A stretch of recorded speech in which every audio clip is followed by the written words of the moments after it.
Okay, my first book, it was Witnessing Suburbia. It came out of my dissertation. It's about conservatives and Christian youth culture.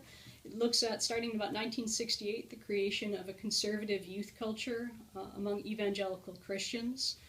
What I did in studying it is make the case that conservatives wanted to make the case that that obedience to parents and to biblical authority was actually rebellious because youth culture had become so rebellious. So the real rebellion was actually obedience and piety. I used a lot of what I would say interesting sources. I had to create my own archive. So these are some of the sources that I used. I found there was in the 80s a very big Christian punk scene. So this one was called Thieves and Prostitutes because they argued that Jesus spent his time with the thieves and prostitutes. The person who drew these actually became a tattoo artist. Other heavy metal zines like White Throne. There's another copy of White Throne. Risen Rocks had a lot of cartoons in it. The Cutting Edge. Here's another punk zine called Slaughterhouse. This one I think was distributed at prisons. The Narrow Path,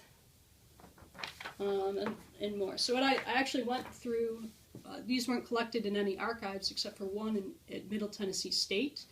I actually bought a lot of these on eBay and then had to collect my own sources in order to write this chapter about Christian youth culture. There's a chapter on Christian punk, and then there's a chapter on Christian heavy metal bands. And the heavy metal bands are a different story. They had one of the big bands that maybe people have heard of is Stryper. This is their album To Hell with the Devil.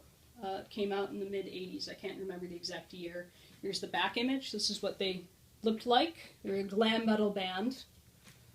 And then this, To Hell with the Devil. Now, when they released this, they didn't think there was anything controversial about the album cover, but because of their audience, there was a lot of outcry.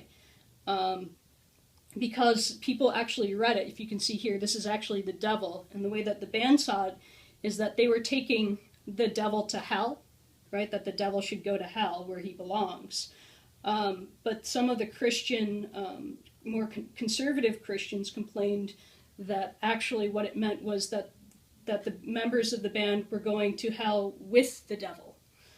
So it's really, in the intonation is tricky. So they actually had to put a little, the white sticker explains what the cover means. You would say a picture is worth 1,000 words, but they had to add actually words to explain what it meant to the more conservative Christians. Another band, Striking, they're actually my absolute favorite. They used to dress up and protest outside adult bookstores and movie theaters. They went to a Motley Crue concert. This is actually where the chapter starts. They carried like a 9 by 11 foot cross into a Motley Crue concert and took it to the front of the stage and got kicked out. And they actually wore futuristic battle armor, which was actually a biblical passage about putting on the armor of God. And so they took that literally and dressed in futuristic armor, like a lot of glam artists dressed in costume. So those are some of the sources from my first book, Witnessing Suburbia, on Christian youth culture.